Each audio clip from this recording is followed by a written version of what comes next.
राम राम मंडळी. आज चैत्र शुद्ध नवमी अर्थात रामनवमी. हिंदू धर्मातील मान्यतेनुसार भगवान विष्णूचा 7वा अवतार म्हणजे प्रभू श्रीरामचंद्र. अधर्मी, अहंकारी रावणाचा वध करून धर्माची स्थापना करणारे प्रभू श्रीरामचंद्र. आणि म्हणून प्रभू श्रीरामचंद्रांना मर्यादा पुरुषोत्तम अर्थात धर्माचं सर्वोत्तम पालन करते असं मानलं जातं.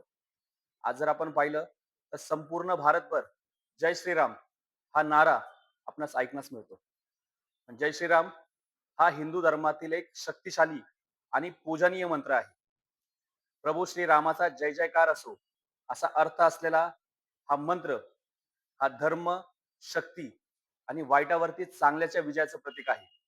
म्हणून आजच्या या श्रीराम नवमीच्या निमित्ताने सर्व श्रीराम भक्तांना माझ्या वतीने, माझ्या कुटुंबाच्या वतीने, पुणे शहर काँग्रेसचे अध्यक्ष श्री अरविंद भाऊ शिंदे, माजी महापौर श्री प्रशांतदादा जगताप आणि पुणे महानगरपालिकेतील काँग्रेस पक्षाचे गटनेते श्री चंदूशेठ कदम आणि काँग्रेस पक्षाच्या वतीने सर्व श्रीराम भक्तांना पुनश्च एकदा श्रीराम नवमीच्या हार्दिक हार्दिक शुभेच्छा. बोलो जय श्रीराम.